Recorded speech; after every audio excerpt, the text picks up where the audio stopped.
선생님들 안녕하세요. 하늘쌤입니다. 요양보호사 시험 대비 핵심 문제 지문만 쏙쏙 골라서 저와 함께 공부하시겠습니다.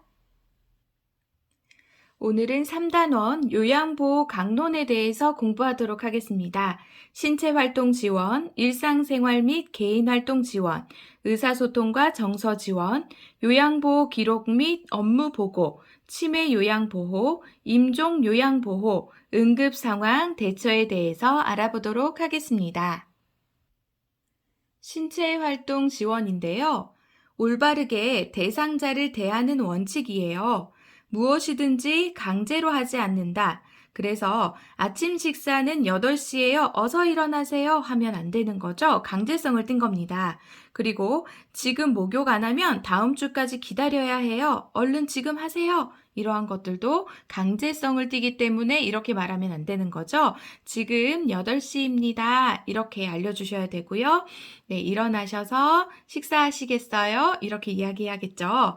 다음 두 번째는 수면을 방해하지 않습니다. 그래서 대상자가 자는 동안에 기저귀가 젖었는지 확인하기 위해서 이불을 들추거나 하지 않아야 됩니다. 잠이 보약이라고 하죠. 어르신들도 마찬가지예요. 그래서 잠을 자면서 뇌 기능도 신체 기능도 회복이 되어지는데 수면을 방해하게 되면 이제 컨디션이 좋지 않게 되고요. 그러면서 치매 증상도 더 심해질 수 있고 그래요. 그래서 잠자는 동안에는 기저귀가 젖었는지 확인하기 위해서 이불을 들추면서 깨우지 않도록 그렇게 주의하셔야 됩니다.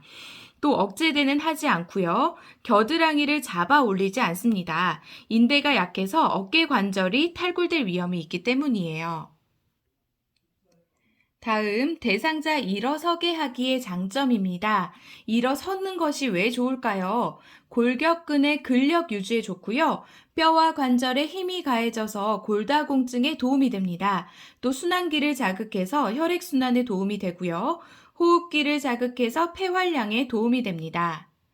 그 다음 영양 부족의 위험 요인과 지표인데요. 위험 요인은 영양 부족을 일으키는 원인이 되겠죠. 그래서 적은 식사량, 약물 사용, 근만성 질환, 고립, 빈곤, 우울, 알코올 중독, 인지장애, 식욕부진, 오심연화곤란이 영양 부족, 영양 실조를 유발하게 됩니다. 그렇다면 우리가 눈으로 영양 부족을 확인할 수 있는 지표는 무엇이 있을까요? 네, 체중 감소가 있고요. 신체 기능 저하, 피로, 무감동, 인지 수준 변화, 또 상처 회복 지연, 탈수 이렇게 기억해 주시면 되겠습니다. 이 중에서도 체중 감소, 상처 회복 지연, 탈수 이렇게 꼭 기억해 주시면 되겠네요. 대상자의 식사 시 바른 자세를 보도록 하겠습니다. 올바른 식사 자세는요, 식탁의 높이가 대상자의 배꼽 높이에 오는 것이 가장 좋고요. 앉은 자세는 의자에 깊숙이 앉고 식탁에 팔꿈치를 올릴 수 있도록 의자를 충분히 당겨줘야 돼요. 그 다음에 침대에 걸터 앉은 자세는요, 넘어지지 않도록 왼쪽, 오른쪽 또는 앞뒤에 쿠션을 대주시면 좋습니다. 또 침대에 머리를 올린 자세가 좋겠죠? 그래서 침대에서 일어나거나 앉을 수 없을 경우에는요, 침대를 약 30에서 60도 정도 반자위로 올려주시고, 머리를 앞으로 약간 숙이고, 턱을 당기면 음식을 삼키기가 쉽겠죠. 또 편마비 대상자가 식사를 한다고 하면 건강한 쪽이 밑으로 가게 해서 약간 옆으로 누운 자세를 취하고요. 마비된 쪽을 베개나 쿠션으로 지지해주고 음식을 제공하시면 됩니다. 또 숟가락 끝을 건강한 입술 옆쪽에 대고 먹여주고요. 침대에 걸터 앉거나 의자에 앉을 때 발바닥이 바닥에 닿도록 해주셔야 되겠죠. 만약에 바닥에 닿지 않는다면 받침대를 통해서 발바닥이 받침대에 닿도록 그렇게 해주시는 게 안정적입니다. 또 팔 받침이나 등받이가 있는 의자가 안전하고 좌우 균형을 잡는 데도 도움이 됩니다. 식사 도중에 사례에 들리지 않도록 예방하는 방법이 굉장히 중요합니다. 왜냐하면 사례가 걸린다는 것은 음식이 기도로 넘어갔다는 거죠. 그래서 흡인성 폐렴을 유발할 수 있기 때문에요. 식사 도중에 사례를 유발하지 않도록 예방하는 방법은 굉장히 중요합니다. 가능하면 앉아서 상체를 약간 앞으로 숙이고요. 턱을 당기는 자세로 식사를 합니다. 또 의자에 앉을 수 없는 대상자는요, 몸의 윗부분을 높게 해주고 턱을 당긴 자세로 식사를 합니다. 또 배 부위와 가슴을 압박하는 옷을 입지 않도록 하고요. 식사 전에 물이나 물, 국물, 차 이러한 것들로 먼저 목을 축이고 음식을 먹게 합니다. 또 대상자가 충분히 삼킬 수 있을 정도의 적은 양을 입에 넣어주고요. 완전히 삼켰는지 확인한 다음에 음식을 입에 넣어줍니다. 또 수분이 너무 적거나 또는 신맛이 강한 음식들은요, 침을 많이 나오게 하기 때문에 사례가 들릴 수 있어요. 그래서 주의해 주셔야 되고요. 중요합니다. 음식을 먹고 있는 도중에는 대상자에게 질문을 하지 않도록 합니다. 말을 하다가 사례가 걸릴 수 있기 때문입니다. 그리고 편마비 대상자는요, 건강한 쪽에서 또 대상자가 오른손잡이면 오른쪽에서 식사를 도와줘야 됩니다.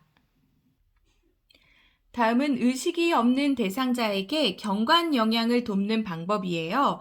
대상자가 의식이 없어도 식사의 시작과 끝을 알려주셔야 되겠죠? 청각 기능이 남아있어서 들을 수 있기 때문에 그렇고요. 또 경관 영양식을 빠르게 주입할 때 설사나 탈수를 유발할 수가 있어요. 그렇기 때문에 빠르게 주입하지 않도록 하고요. 또 너무 진한 농도로 주입하지 않도록 하고요. 차가운 영양액은 또 통증을 유발할 수 있기 때문에 조심하셔야 됩니다. 영양액을 주입하는 속도는요, 1분에 50ml 이상 주지 않도록 그렇게 해야 됩니다. 경관 영양 돕기의 기본 원칙인데요. 의식이 없어도 식사 시작과 끝을 알린다. 또 영양 주머니는 매번 깨끗이 씻어서 말린 후 사용해야 되고요. 비위관이 빠지지 않도록 반창고 등으로 잘 고정해야 돼요. 비위관이 새거나 역류되면 잠그고 그 다음에 시설장이나 간호사에게 연락해야 되고요. 영양액은 체온 정도의 온도로 따뜻하게 데워줘야 돼요. 그런데 너무 천천히 주입하면 음식이 상할 수 있습니다. 또 너무 진한 농도의 영양을 주입하거나 너무 빠르게 주입하면 설사나 탈수를 유발할 수 있기 때문에 1분에 50ml 이상 주입하지 않도록 합니다. 또 입안 건조와 갈증을 예방하기 위해서 입안을 청결하게 하고 입술 보호제를 발라주는 것이 좋습니다. 다음은 경관 영양 돕는 방법인데요. 처방에 따라서 영양액을 따뜻하게 준비합니다. 차가운 영양액은 통증을 유발하기 때문이죠. 또 앉게 하거나 침상 머리를 올리고요. 일어나지 못하면 오른쪽으로 눕히면 됩니다. 영양액은요, 위장보다 높은 위치에 걸어주시고요. 경관 영양 주입 시에 구토, 오심, 청색증 증상이 보이거나 세면 먼저 비위관을 잠그고 그 다음에 시설장이나 관리 책임자에게 알려야 됩니다. 이때 요양보호사가 임의로 밀어넣거나 삽입하면 절대 안 됩니다.